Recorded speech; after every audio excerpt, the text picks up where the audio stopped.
کروں. تو دیکھیں سب سے پہلی بات تو یہ ہے ہمیں بہت یعنی واضح انداز میں اس بات کا ادراک ہونا چاہیے کہ سب سے پہلے میری گزارش یہ ہوگی کہ آپ اپنے سیل فونز کو کم از کم سائلنٹ ضرور کریں، سائلنٹ ضرور کریں. اور اس کو میں لنک کروں گا آج کی گفتگو کے ساتھ کہ وہ کیوں میں نے یہ کہا.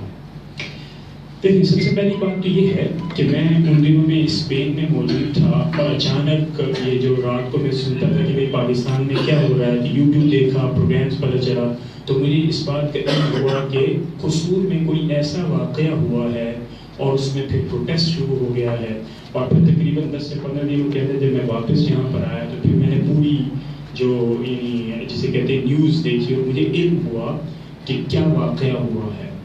اور یہ واقعہ بنیادی طور پر اس وقت ہمیں میڈیا کے ذریعے سے پتہ چلا کہ ایک جرم ہے، ٹھیک ہے، اس کو آپ کہتے ہو کہ سیکسول ہیرسمنٹ، اور اس کے نتیجے میں اس کے سب سے بڑے وکٹمز کم از کم پاکستانی معاشرے میں کون ہیں؟ وہ ہیں بچے، بالخصوص بچیاں. اور قصور کا وہ واقعہ ہے اور جس سے ہم تمام لوگوں کے اس بات کا علم ہوا کہ یہ ہمارے لیے ایک بہت بڑا مسئلہ ہے. توجہ کی بات یہ ہے کہ کیا یہ ایک سوال ہے جس کا جواب آپ نے بھی تلاش کرنا ہے، میں نے بھی تلاش کرنا ہے. کیا اپنے مسائل کے ادراک، اس کی تشخیص کے لیے ہم میڈیا پر ڈیپینڈ کر رہے ہیں؟ ٹھیک ہے، یہ پہلا سوال ہے. اس کے جواب انشاءاللہ تعالیٰ گزرانی گفتگو میں بھی میں تلاش کرنے کی کوشش کروں گا. آپ لوگوں سے بھی اس حوالے سے استدعا ہے کہ اس کا جواب تلاش کرنے کی کوشش کی جائے. دیکھیں اس حوالے سے جو پہلی بات تو یہ ہے، ایک زمانہ تھا جب یہ کہا جاتا تھا کہ میڈیا ہمیں معلومات دے رہا ہے، میڈیا ہمیں نیوٹرل، بغیر کسی انٹرسٹ میں مبتلا ہوئے معلومات دے رہا ہے.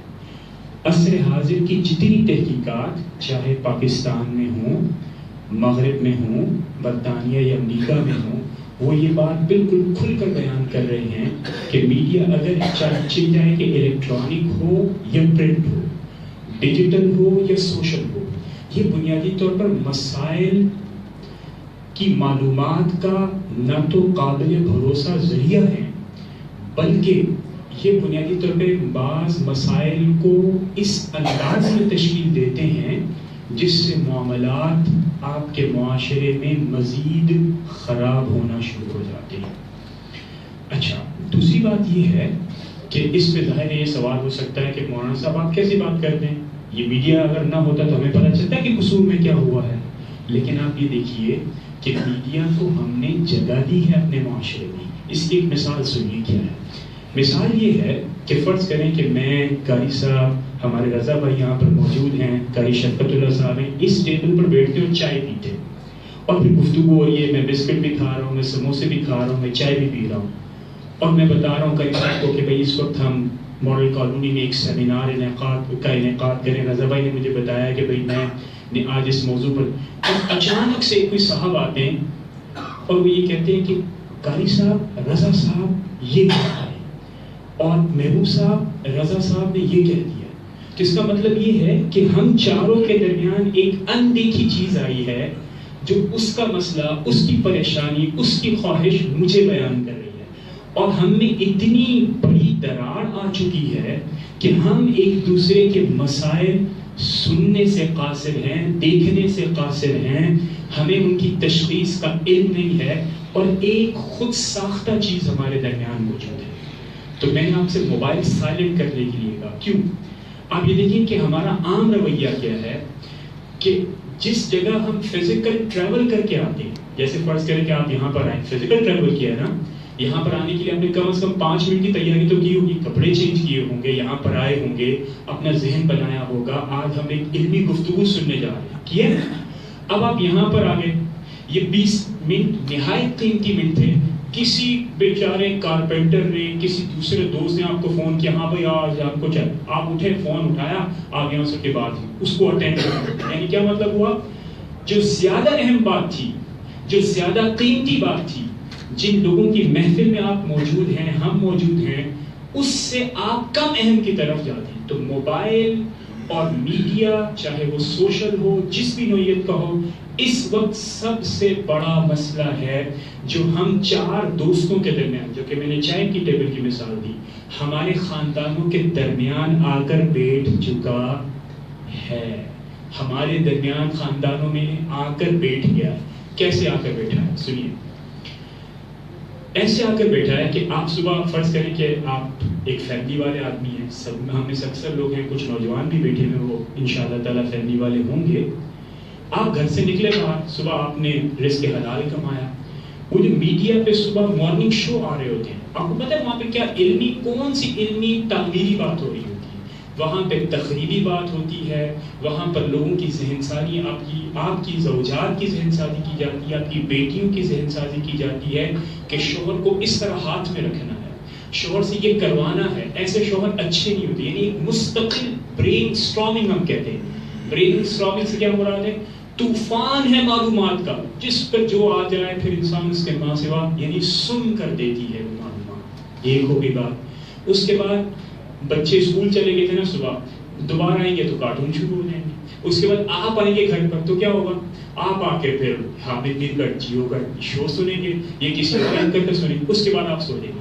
آپ مجھے بتائیں اس ترقی یافتہ دور میں جسے آپ ترقی کہتے ہیں اور ہم ترقی کہتے ہیں اور ہم اس ترقی میں شامل ہوتے ہیں، مجھے یہ بتائیں اس ایک دن میں ہمیں کتنا موقع ملا کہ میں اپنی بیوی کے ساتھ، میں اپنے بچوں کے ساتھ اس موضوع پر گفتگو کروں کہ میرے بچوں آپ نے کیا پڑھا، میرے بچوں آپ کیا بننا چاہتے ہیں، میرے بچوں آپ کو محلے میں کیا مسائل پیش آئے ہیں، میرے بچوں آپ کو مجھ سے محبت ہے، یعنی محبت کی بات، توجہ کی بات، خاندان کی بات، آپ کے دادا کی بات، آپ کے پردادا کی بات وہ نہیں ملتی۔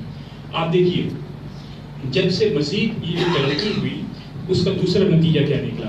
دوسرا نتیجہ نکلا کہ خاندان جب ٹوٹا تو جو دادا ہے، جو دادی ہے، وہ چھوٹے 1-2 کمرے کے فلیٹ میں نہیں رہ سکتے نا، مشکل کام ہے، تو پھر وہ انہوں نے کہا بھائی اب اپنے گھر میں چلے جائیں، آپ علیحدہ ہو گئے۔ تو وہ جو دادا دادی کا رول تھا، وہ جو نانا نانی کا رول تھا معاشرے میں، وہ بھی کم ہو گیا نا۔ تو اب سٹوریز تو بچوں نے سننی ہے، حکایات سننی ہے، قصے سننے، بچے اسی طرح ہی سیکھتے ہیں۔ دیکھو کارٹونز میں بھی سٹوریز ہیں، صرف اس کو آپ نے ماڈرنائز کیا ہوا ہے، وہ آپ سن رہے ہیں۔ جو سب سے بڑا مسئلہ اس وقت ہے جسے میں سمجھتا ہوں، یہ تو محض ایک مسئلہ تھا نا، یعنی زینب قصور کی، بارہا بے شمار مسئلے ابھی تک آ چکے ہیں، اور یہ میں آپ کو بالکل اس دیوار پر بالکل لکھا ہوا ہے، میں بالکل دیکھ رہا ہوں، کروڑہا مسائل آپ کے معاشرے کے لیے کھڑے ہیں تیار، آپ نے صرف انتظار کرنا ہے۔ کیوں؟ اس لیے کہ ہم آپس میں گفتگو کرنا چھوڑ دی ہے، اور اس آپس سے مراد بنیادی طور پر کیا ہے؟ اپنے خاندان کے، آپ کی اپنی بیوی سے گفتگو، آپ کی اپنی بہنوں سے گفتگو، آپ کے اپنے والد سے گفتگو۔ آپ مجھے بتائیں کہ کوئی ایک نشست، آپ مجھے بتائیں 1 سال کے اندر کہ آپ نے صرف اپنی اولاد کے ساتھ، صرف اولاد کے ساتھ، بغیر کسی دوسرے کے ریفرنس سے کہ کارٹون تو نے کیا دیکھا، تو نے بریانی کہاں سے کھائی تھی، تم جو ہے وہاں پر نہاری کھانے گئے تھے نہیں کھانے گئے تھے، تم نے کس برانڈ کے، اس کے علاوہ صرف گفتگو جسے آپ کہتے ہیں کہ پیار محبت والی گفتگو 2 گھنٹے سے زائد کی ہے، 2 گھنٹے سے زائد کی ہے۔ آپ 1 سال اٹھا لیں گے، میں آپ کو یقین دلاتا ہوں، مجھے علم ہے اپنے معاشرے کا، 2 گھنٹے سے زیادہ ہم اپنے بچوں سے گفتگو کرنا پسند نہیں کرتے۔ اور معاشرے میں ہم چاہتے کیا ہیں آپ مجھے بتائیں، میں بتاتا ہوں، ہم چاہتے ہیں کہ ہمارے بچے اتنے باادب ہوں جو 1 صدی پہلے باادب ہوتے تھے۔ مثال کے طور پہ کیسے؟ میں کہوں یہاں شادی کرنی، بچے کے حضور جیسے آپ فرمائیں، آپ نے یہاں پڑھنا ہے، حضور جیسے فرمائیں، آپ نے یہ کھانا ہے، حضور جیسے فرمائیں۔ حضور اگر آپ کو 100 سال پہلے والی اولاد چاہیے، آپ کو 100 سال پہلے والے والدین بننا ہے۔ اور جو تبدیلی نہیں ہوئی وہ یہ ہوئی کہ ہم نے اس کا انکار کرنا چھوڑ دیا ہے۔ ہمارے پاس ہم نے انکار کر دیا، ہم اس طرح کے والد نہیں بننا چاہتے، ہم اس طرح کے والدہ نہیں بننا چاہتے۔ آپ دیکھیں، آپ فرض کریں کہ جیسے میں اس پورے پروسیس سے گزرا ہوں، میں اس لیے مثالیں بار بار ہمیں دے رہا ہوں کہ آپ رشتے کی تلاش شروع کر دیں۔ یہ میں لوور مڈل کلاس فیملیز کی بتا رہا ہوں جس میں لو میرج کو ابھی بھی ناپسند کیا جا رہا ہے۔ رشتے کی تلاش شروع کی، کیا رشتہ آپ تلاش کریں گے؟ آپ میکسیمم یہ دیکھیں گے کہ بھائی خاندان ایک ہو، ایک دو چیزیں آپ نے، وہ جو ماڈرن مدرس آج کل ہمارے گھروں میں بہویں بن کے آ رہی ہیں، ان کی بھی تربیت نہیں ہوتی. ٹھیک ہے، تو جیسی شادی ہوتی ہے فوراً سے 1 سال 2 سال میں عام طور سے اولاد ہو جاتی ہے، بڑی خوشی کی بات ہے. لیکن اس خاندان یعنی جو نیا خاندان آپ نے یعنی پروڈیوس کیا ہے، یعنی نکاح کیا ہے، اس کے بعد جو نئی اولاد ہے اس کے بارے میں آپ نے سنا ہے، سوچا ہے کہ اس کی تربیت کے لیے آپ نے وقت نکالنا ہے. وہ وقت ہم نہیں نکال رہے. کیوں؟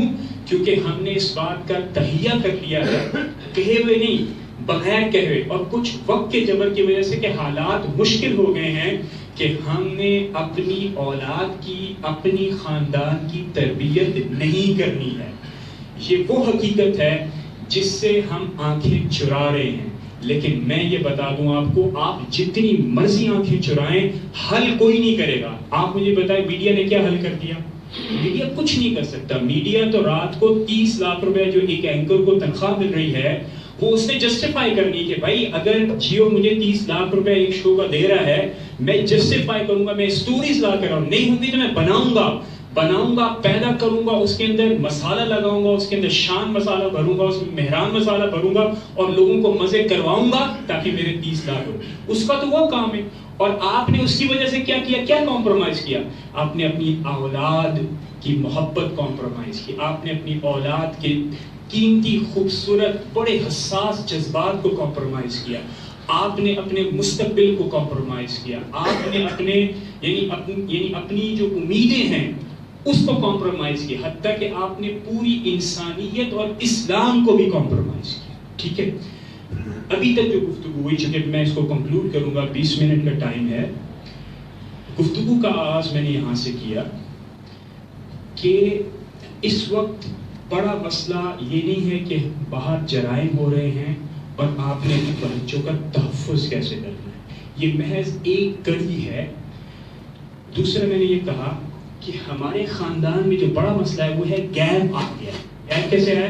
سب سے بڑا گیپ آیا ہے میڈیا کا. فارمز کی جو مرضی آپ کریں، جو مرضی کریں، تو اس فارم کے نتیجہ یہ نکلا، یعنی اس میڈیا کے نتیجہ یہ نکلا جو کہ کانسٹنٹلی آپ کو بتا رہا ہے، بنا رہا ہے، آپ کی ذہن سازی کر رہا ہے، آپ کو ڈسٹرب کر رہا ہے. یہ وہ میڈیا ہے جس نے اس خاندان کے معاملات میں آپس میں ایک گیپ پروڈیوس کیا ہے. اور وہ گیپ ہم سمجھ ہی نہیں پا رہے ہیں کہ ہم تو ترقی کر رہے ہیں. ہمارا باپ کم کماتا تھا، میں تو اپنی اولاد کو زیادہ اچھا کما کے دے رہا ہوں. آپ کو سیٹسفیکشن ملتی ہے. میں نے تو یعنی جسے کہتے ہیں ڈیری کا دودھ پیا تھا، میری اولاد نیڈو کا دودھ پی رہی ہے. ٹھیک ہے نا، یہ غلط سیٹسفیکشن ہے. یہ معیار ہی نہیں تھا معاشرے کا، نہ خاندان کا یہ معیار تھا، نہ اسلام نے کہا، نہ ماڈرن سائنس کہتی ہے، نہ کنٹمپریری انالیسز آپ کر لیں یہ نہیں کہتی. ٹھیک ہے، یہ ابھی تک میں نے مسئلہ پوائنٹ آؤٹ کیا. اب آپ آ جائیں اس کے حل کی طرف. دیکھیں، حضور پرنور حضرت محمد مصطفیٰ صلی اللہ تعالیٰ علیہ وسلم نے فرمایا اپنی اولاد کو کم از کم 3 چیزیں سکھاؤ. کیا؟ حضور کی محبت، اہل بیت کی محبت اور قرآن کریم کی تلاوت. قرآن کریم کو سکھاؤ. اچھا، اب آپ بتائیں ہم کیا کر رہے ہیں؟ اس میں جتنے پیرنٹس ہیں، ہم موجود ہیں، میں خود پیرنٹ میں سے ہوں، کئی لوگ ہیں، کئی لوگ بنیں گے. جو ماڈرن، جو آج کل عصر حاضر کی پریکٹس ہے وہ کیا ہے؟ صبح اسکول جانا ہے. ٹھیک ہے، صبح چلے گئے جو اسکول، وہ بھی یعنی کہ تھوڑی سی ایج بھی بڑی نہیں ہوتی، نرسری میں 2.5 سال کے بچے کو بھیج دیتے ہیں. بیچارہ رو رو کے، تڑپ تڑپ کے معافیاں مانگتا ہے، روتا ہے، بلکتا ہے. ہم لوگ کہتے ہیں بہت ضروری، جاؤ. 2.5 سال آپ نے بھیج دیا. اس کے بعد جب وہ واپس آئے گا تو شام کو قاری صاحب کو بھیج دیں گے. لیکن بہت حیرت انگیز بات یہ ہے، آپ نے نہ قاری صاحب کے اوپر توجہ دی ہے، نہ اسکول کے اوپر توجہ دی ہے. جب آپ سے یہ سوال کیا جاتا ہے کسی بھی فورم پر، یا آپ خود ہی اپنے آپ سے یہ میں اتنے پیسے لگا رہا ہوں، بچے پڑھ کیا رہے ہیں، میں آپ کو یقین دلاؤں آپ کے پاس کوئی جواب نہیں ہے. کوئی جواب نہیں. کیوں؟ کیونکہ آپ کے پاس وقت ہی نہیں ہے. آپ کے پاس وقت کس کے لیے ہے؟ تو بھائی مجھے تو مارننگ شو دیکھنا ہے، یعنی مجھے تو حامد میر کا شو دیکھنا ہے، مجھے تو انٹرنیٹ پہ براؤزنگ کر کے واٹس ایپ کے آنسرز دینے ہیں، مجھے تو ویڈیوز شیئر کرنی ہے. اور کاسٹ کیا پے کر رہی ہے آپ کا معاشرہ؟ ہر گھر میں یہ کاسٹ پے کیا ہے کہ بچوں کو آپ اگنور کریں.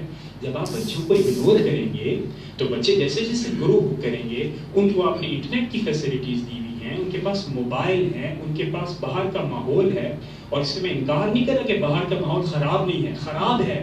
لیکن بنیادی وجہ ہماری پورے معاشرے میں یہ تھا کہ خاندان میں گیپ آ گیا ہے، خاندان میں گیپ آ گیا ہے. ہم یعنی گفتگو جو ہے جسے کہتے ہیں تعمیری گفتگو، ہم اپنی فیملی ممبر سے کرتے ہی نہیں ہیں، کرنے کا وقت ہی نہیں ہے. دوستوں سے وقت ہے چونکہ اس میں آپ کو لگتا ہے انٹرٹینمنٹ ہو رہی ہے، لیکن جو اصل ذمہ داری خاندان کو بنانے کی تھی اس ذمہ داری کو ہم کما حقہ پورا ہرگز ہرگز ہرگز نہیں کر رہے. اچھا اب سوال یہ پیدا ہوا کیا کرے بھائی، اس دور میں رہ رہے ہیں، مجھے 8,000 روپے مکان کا کرایہ دینا ہے، مجھے بچوں کے اسکول کی فیسیں دینی ہیں، تو کیا گفتگو کر کے ہوا؟ ٹھیک ہے، یہ جنون مسئلہ ہے، یہ ہم تمام لوگوں کا مسئلہ ہے، آپ کا مسئلہ ہے، میرا مسئلہ ہے. لیکن سرکار صرف ایک چھوٹی سی گزارش ہے، آپ روزانہ 1 گھنٹہ آدھا گھنٹہ نہیں نکال سکتے کوئی بات نہیں، کم از کم ہفتے میں 1 دن 2 گھنٹے، ہفتے میں 1 دن 2 گھنٹے ہر چیز کو چھوڑ کر آپ نے بیٹھنا ہے. ٹھیک ہے 2 گھنٹے آپ اس کا انتخاب کریں، ہر ہفتے اس کا ٹائم چینج بیٹھیں اپنے بارے بچوں کے ساتھ گفتگو کریں. کیا گفتگو کریں گے؟ ہاں بیٹا آپ کے دوست کون ہیں، آپ اپنے دوست اب سنیں. آپ ایک تو ہمارے معاشرے میں سننے کی عادت نہیں، بولنے کی بہت عادت ہے. ہر آدمی چیمپئن بنا ہوا ہے، دوسرے کو بالکل جو ہے تیرے کو یہ نہیں آتا، تمہیں یہ نہیں آتا، مجھے بہت آتا ہے، دنیا کا مجھے فن ہے. سرکار سننے کی عادت ڈالیے، حضور کی سنت بھی ہے. اور ہمارے رضا بھائی چونکہ ماشاءاللہ سے آئی بی اور دیگر یعنی اداروں میں ہیں، اور وہ بزنس مین کو سکھاتے ہیں کہ سنو. اور یہاں پر تو خاندان، معاشرہ اور امت کی بات ہو رہی ہے اور سن نہیں رہے آپ. ٹھیک ہے، وہ پیسے لے کے کورسز کرواتے ہیں، ہم آپ کو فری میں بتا رہے ہیں کہ یہ سننے کی عادت ڈالیے.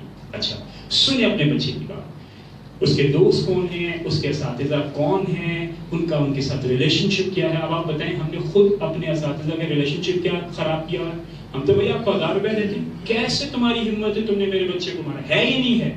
ہر اسکول میں یہ مسئلہ ڈسکس ہو رہا ہوتا ہے، والدین یہ سمجھتے ہیں. تو آپ دیکھیں کیسا معاشرہ آپ نے بنا، آپ خود اس کی داغ ڈالتے ہیں جو کہ آپ نہیں چاہتے کہ آپ کے ساتھ ایسا ہو. تو یعنی اس کے ساتھ گفتگو کیجیے، گفتگو کریں کس کے، اس کے دوستوں کے حوالے سے، اس کے شوق کے اعتبار سے. پھر اسی گفتگو کے دوران آپ بتائیں گے نا کہ حضور اکرم صلی اللہ تعالیٰ علیہ وسلم یہ گفتگو کے بغیر ایسے بتا دیں گے، ایسے بتا دیں گے تو پھر جو آپ کے سامنے مناظر ہیں اس سے یہ پھر بھی بہتر ہے. میرا یہ خیال ہے، میری انڈرسٹینڈنگ کے مطابق یہ مناظر پھر بھی بہتر ہے. یہ شاید بڑوں کی خدمات کا نتیجہ ہے جو برکات آپ کو مل رہی ہیں. اگر آپ ایکسچینج پرنسپل پہ دیکھیں گے تو ایسا ہونا ناممکن ہے کہ آپ کہیں اور لوگ آپ کی بات سن لیں. پھر آپ گفتگو کر کے بتائیں گے اہل بیت کون ہیں، صحابہ کون ہیں، اسلام کی تاریخ کیا ہے. اپنے کردار سے بتاتے ہیں، اسپیس کریٹ کیا جاتا ہے، ہوتا نہیں ہے. اور یہ بھی بھول جائیں کہ پہلے زمانے کے بچے ہیں، بچوں 24 آورز ان کے اوپر ہر طرح کا کام ہو رہا ہے اور اس کو ریئیکٹ کرتے ہیں، اس کو رسپونڈ کرتے ہیں، انٹیلیجنٹ ہیں. تو ان کو انٹیلیجنٹلی ایڈریس کرنے کی ضرورت ہے. گفتگو کریں، اس میں اسپیس قائم کریں. اپنی اہلیہ سے بھی گفتگو کیجیے، بہت زیادہ ضرورت ہے. صرف 5 سے 10 منٹ اس کو یہ بتانے کی کوشش کیجیے کہ گفتگو میں اپنی اولاد پر بھی نظر رکھی جائے. اپنی گفتگو میں تبدیلی کریں گے نا آپ. جب آپ سے بات کریں گے تو آپ کی اولاد سنے گی کہ میرے والدین آپ سے بات کرتے ہیں. میرے والدین، اب جیسے یہی جو جنسی ہراساں والے معاملات ہیں تو آپ دیکھیں ہر فیملیز میں یہ معاملات ادھر ادھر آپ سنتے ہی ہیں، نہیں تو میڈیا آپ کے. تو اب جو اسٹریٹجی ہے وہ یہ ہے، میڈیا کو آپ بند نہیں کر سکتے. ٹھیک ہے، تو میں تو کم از کم یہ نہیں ایڈوائز کر رہا کہ بند کر دو، چھوڑ دو، جلا دو. نہیں، یہ نہیں.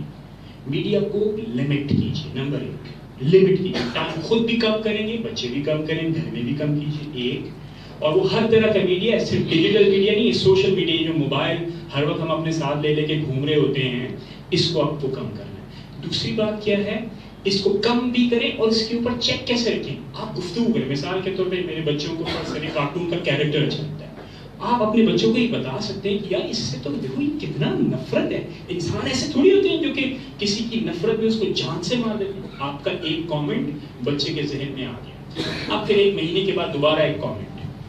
ٹیکنیکلی آپ کو ہینڈل کرنا پڑے گا، لیکن آپ کو اویئرنیس کی ضرورت ہے. آپ کو یہ بالکل خود آپ کا یہ فیصلہ ہونا چاہیے کہ آپ کون سی معلومات لینا چاہتے ہیں، کس طرح کی معلومات آپ لینا چاہتے ہیں. یہ آپ کا فیصلہ ہونا چاہیے. آپ بالکل ایسی جسے پنجابی میں ہم لوگ کہتے ہیں لمحے نہیں پہ جانا کہ جو چاہے آ کے آپ کے اوپر جو ہے جس طرح کا چاہے کہ وہ میدان جو ہے جیت لے. نہ، آپ نے جو چیز لینی ہے آپ کو پتا ہونا چاہیے کہ مجھے کیا لینا ہے اور کس طرح اس کا استعمال کرنا یہ بھی آپ کو پتا ہونا چاہیے. تو یعنی جسے آپ کہتے ہیں کہ یعنی انٹیلیجنٹ کسٹمر، انٹیلیجنٹ بائر، کہ اس کو کیا خریدنا ہے، کیا لینا ہے، کیا دینا ہے، اپنے یعنی بچوں کے اوپر خصوصی طور پر توجہ دیں. تو پوری گفتگو کو ایک بار پھر میں اس لیے سمرائز کروں گا کیونکہ بے شمار اس میں میں نے مثالیں دیں. پہلی بات میں نے یہ کہی، عصر حاضر میں پاکستانی معاشرے میں سب سے بڑا مسئلہ جو مسائل کو پیدا بھی کر رہا ہے، اس کی بہت بڑی وجہ ہے، وہ ہے میڈیا. اس کی فارمز مختلف ہو سکتی ہیں، وہ سوشل ہو سکتا ہے، وہ پرنٹ ہو سکتا ہے، وہ الیکٹرانک ہو سکتا ہے. حل اس کا یہ ہے کہ خاندان میں آئے ہوئے گیپ کو کم کیجیے اور آہستہ آہستہ ان تعلقات کو وسعت دیجیے. اپنی اولاد کو اپنے بزرگوں کے پاس چھوڑیے. کارٹون سے بھی جان چھوٹے گی اور ان کی محبت زیادہ ہوگی، زیادہ توجہ آئے گی اور وہ کئی چیزیں پلا دیں گے جو کہ شاید آپ جو ینگ ماڈرن فادرز ہیں اور ماڈرن فیملی والے ہیں ان کے لیے مشکلات ہوگی. تو یہ چند بنیادی یعنی گزارشات تھی اس موضوع کے حوالے سے. اور آخر میں خراج تحسین پیش کروں گا قاری صاحب کو کہ انہوں نے ایک اچھا فورم ارینج کیا، اچھی گفتگو. یہ گفتگو آپ نہ مساجد میں اس طرح ببانگ دوغل کر سکتے ہیں اور نہ جسے کہ یہ کہہ سکتے ہیں کہ عام طور سے ایسے ہمارے مواقع ملتے ہیں. تو خراج تحسین کے مستحق ہیں اور تمام جو علماء یہاں پر موجود ہیں، صاحب صدر محفل موجود ہیں اور دیگر ہمارے دوست ہیں موجود ہیں. شکریہ بہت بہت. وعلیکم السلام ورحمۃ اللہ وبرکاتہ. تو اب میرے بعد ہمارے بڑے پیارے دوست ہیں محمد رضا. آپ اس وقت میزان بینک میں ایک بڑے ہی اہم عہدے پر فائز ہیں اور ماشاءاللہ ہمارے ان کے ساتھ یعنی بڑا پرانا تعلق ہے اور انشاءاللہ تعالی آج اس حوالے سے یہ بھی موضوع پر اظہار خیر فرمائیں گے. تو محمد رضا بھائی تشریف.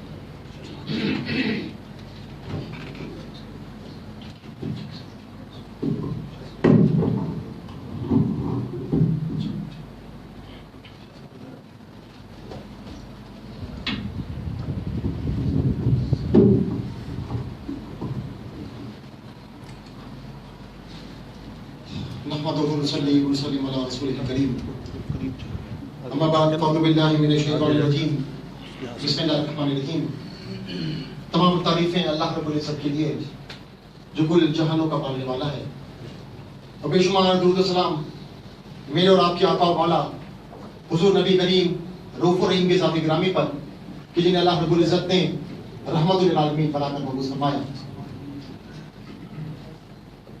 جناب صدر پیر سید راشد اسلم کراوازی صاحب، قاری ضیاء اللہ سیالوی صاحب یہ تشریف فرمائے. میں خاص طور پر آج کی اس نشست کے حوالے سے، آج کی اس سیمینار کے حوالے سے ڈاکٹر بخاری صاحب کا مشکور ممنون ہوں کہ ان کی توسط سے مجھے آپ کے ساتھ ملاقات کا شرف حاصل ہوا. اللہ تبارک و تعالیٰ سے ہمیشہ دعا کرتے ہیں کہ ہمیں حق بات کہہ کر اور آپ کو حق بات سن کر اس پر عمل کرنے کی توفیق عطا فرمائے. موضوع بڑا اہم ہے اور میرے خیال میں شاہ صاحب نے اس کے جو چیدہ نکات تھے وہ آپ کے سامنے پیش کر دی اور میرے لیے تھوڑی مشکل یہ کر دی کہ میں آپ کیا کہوں. تو میں تھوڑا سا ذرا اس کو ڈفرینٹ پرسپیکٹو میں آپ کی طرف لے کر آتا ہوں. بات یہ ہے کہ یہ جو جرائم جو کہ آج قصور سے ہمیں نظر آیا اور اس واقعے کے بعد ہم دیکھتے ہیں کہ میڈیا میں اس طرح کے بہت سے جرائم ہمارے سامنے نظر آ رہے ہیں اور ہمیں لگ رہا ہے کہ شاید پورا معاشرہ ایک ہی کام پر لگ گیا ہے. لیکن ہم یہ دیکھتے ہیں کہ ایسا نہیں ہے کہ صرف یہ جرم بڑھ گیا ہے بلکہ ہمیں نظر یہ آ رہا ہے کہ اور بھی جرائم میں اضافہ ہو گیا. آج اگر آپ دیکھیں تو قتل کے واردات بھی بڑھ گئے. آج اگر ہم دیکھتے ہیں تو چوری چکاری کی وارداتیں بھی بڑھ گئی ہیں. آج اگر ہم دیکھتے ہیں تو اخباروں میں جو زنا کے واقعات آتے ہیں وہ بھی بڑھ گئے ہیں. آج ہمارے جو طبقہ جو ہم سے اوپر بیٹھا ہوا ہے وہ بھی چوری میں مشغول ہے. تو لگتا ایسا ہے کہ پورا معاشرہ برائیوں میں لگا ہوا ہے.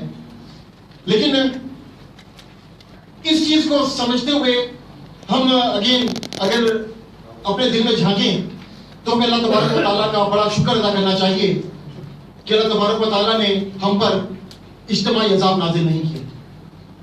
اگر ہم سابقہ قوموں کو دیکھیں تو کہیں قومیں عاد پر عذاب نازل ہوتا ہے, کہیں قومیں سمود پر عذاب نازل ہوتا ہے, کہیں بنی اسرائیل پر 5 یا 6 عذاب نازل ہوتے ہیں, کہیں پر قوم لوط پر پتھروں کی بارش ہوتی ہے اور پوری کی پوری قوم تباہ ہو جاتی ہے. اور ہم اگر اپنے معاشرے کو دیکھیں تو لگتا ہے کہ وہ تمام جرائم, وہ تمام برائیاں جو کہ اس دور میں تھیں آج موجود ہیں, نہ صرف موجود ہیں بلکہ اس سے زیادہ موجود ہیں. لیکن یہ صرف کرم ہے ہمارے آقا پیارے مصطفیٰ صلی اللہ علیہ وسلم کا, ان کی امت ہونے کے ناطے ہم پر یہ کرم ہو گیا کہ ہم پر اجتماعی عذاب نہیں آ رہا. اور اس کی برکت سے غیر مسلم بھی محفوظ ہو گئے کہ چونکہ اجتماعی عذاب نہیں آ رہا اس لیے ان پر بھی عذاب نہیں آ رہا. چند گروہوں پر چند چھوٹے چھوٹے ٹکڑوں میں عذاب آتا ہے, لیکن وہ جو اجتماعی عذاب آتا تھا جس سے قومیں تباہ ہو جاتی تھی وہ عذاب آج نہیں آتا. اور اس پر ہمیں اللہ تبارک و تعالیٰ اور اس کے پیارے کریم کا شکر ادا کرنا چاہیے. اسی تناظر میں اگر ہم دیکھیں, گلوبلی اگر ہم دیکھتے ہیں دنیا کے پرسپیکٹو میں, تو آج ایک قوم ہے جو کہ سب سے زیادہ مظلوم ہے, صرف ایک قوم ہے. آج آپ دیکھیں تو فلسطین میں بھی مسلمان قتل ہو رہا ہے, آج ہم دیکھیں تو ہندوستان میں بھی مسلمان مارا جا رہا ہے, یمن میں مسلمان پٹ رہا ہے, شام میں مسلمان مارا جا رہا ہے, ہندوستان میں مسلمان کا قتل ہو رہا ہے, افغانستان میں جو بم کے نتیجے میں شہید ہو رہا ہے وہ بھی مسلمان ہے, اور پاکستان میں جو دہشت گردی کا شکار ہو رہا ہے وہ بھی مسلمان ہے. مسلمان اتنا مظلوم کیوں ہو گیا؟ مسلمان اتنا مظلوم اس لیے ہو گیا کہ ہم نے اس رابطے سے اپنے آپ کو جدا کر لیا کہ جو کہ رابطہ ہمیں اللہ اور اللہ کے رسول سے جوڑتا تھا. اللہ تبارک و تعالیٰ کلام پاک میں ارشاد فرماتا ہے ذالک الکتاب لا ریب فیہ ھدی للمتقین, کہ وہ عظیم المرتبہ کتاب ہے جو کہ ہدایت ہے متقی کے لیے. ہم یہ دیکھیں کہ ہدایت حاصل کرنی ہو تو جو ہدایت ہے اس کو سمجھنا بھی تو پڑتا ہے نا. سمجھے بغیر ہدایت مل سکتی ہے؟ مگر ہم نے قرآن پاک کو خاص طور پر صرف ثواب کا ذریعہ بنا لیا. یہاں پر تو الحمدللہ اہل علم, اہل ذوق, دین سے وابستہ لوگ بیٹھے ہیں, لہٰذا میرا گمان یہ ہے کہ یہاں پر جتنے بھی لوگ بیٹھے ہیں وہ قرآن پاک سے وابستہ ہیں. لیکن اگر ہم عوام الناس کو دیکھیں تو ہمیں نظر آتا ہے کہ کتنے لوگ ایسے ہیں جو کہ روز قرآن پڑھتے ہیں, کتنے لوگ ایسے ہیں کہ جو کہ مہینوں میں قرآن پڑھتے ہیں, اور اگر ہم اچھا گمان رکھیں تو کم از کم رمضان میں قرآن ضرور پڑھتے ہیں. لیکن اس قرآن پڑھنے کا مقصد کیا ہوتا ہے؟ وہ ایک ریس ہوتی ہے کہ ہم نے 1 قرآن ختم کرنا ہے, ہم نے 4 قرآن ختم کرنے ہیں, ہم نے 6 قرآن ختم کرنے ہیں. مقصد صرف یہ ہے کہ ثواب حاصل ہو جائے. میں اس سے انکاری نہیں ہوں کہ ثواب حاصل نہیں ہونا چاہیے, ثواب کا حصول بہت ضروری ہے. اور میرے آقا علیہ السلام کا ارشاد گرامی ہے کہ کوئی شخص جب قرآن پاک پڑھتا ہے ایک حرف پر 10 نیکیاں ملتی ہیں. اور آقا علیہ السلام فرماتے ہیں میں نہیں کہتا کہ الف لام میم ایک حرف ہے, الف الگ حرف ہے, لام الگ حرف ہے, میم الگ حرف ہے. تو کوئی الف لام میم پڑھتا ہے تو اسے 3 نیکیاں ملتی ہیں. لیکن قرآن پاک صرف نیکیاں کمانے کا ہی ذریعہ نہیں ہے. اللہ تبارک و تعالیٰ فرماتا ہے ھدی للمتقین, یہ ہدایت ہے. اور بات یہ ہے کہ میں اگر آپ سے سوال کروں کہ اگر آپ میں سے کسی کا بچہ اگر سگریٹ نوشی کر رہا ہو, آپ کو پتا چل جائے اور آپ چاہیں کہ آپ اسے سگریٹ نوشی سے دور رکھیں, اور آپ نے اگر کوئی چائنیز انسٹرکٹر بلا کر اس سے کہا کہ اس کو سمجھاؤ, اور وہ چینی زبان میں آپ کے بچے کو سمجھائے کہ سگریٹ نہیں پینا چاہیے, سگریٹ پینا بہت برا ہے, سگریٹ پینے سے کینسر ہو جاتا ہے, تو کیا آپ کے بچے کے ذہن میں وہ بات سمجھ میں آئے گی؟ جواب ہوگا کہ نہیں آئے گی. ہم بھی تو یہی کر رہے ہیں. ہم قرآن پاک کو پڑھتے ضرور ہیں لیکن ہم قرآن پاک کو سمجھتے نہیں ہیں. جو قرآن پاک کے جو 5 حکم کے ہم پر ان میں ایک یہ بھی ہے کہ اس کو سمجھنا اور پھر اس پر عمل کرنا. تو جب ہم سمجھیں گے نہیں ہم عمل کیسے کریں گے؟ اور جب ہم نہیں سمجھیں گے تو ہمارے بچے کیسے سمجھیں گے؟ جب ہمارے بچے نہیں سمجھیں گے تو وہ دین سے قریب کیسے ہو سکتے ہیں؟ کل جب میں اس موضوع پر کچھ ذہن بنا رہا تھا کہ کیا گفتگو کرنی ہے تو اتفاقاً ایک نظم میری سماعتوں سے ٹکرائی. اور کبھی کبھار ایسا اتفاق ہوتا ہے کہ کوئی چیز آپ ڈھونڈ رہے ہیں اور اچانک آپ کو مل جائے.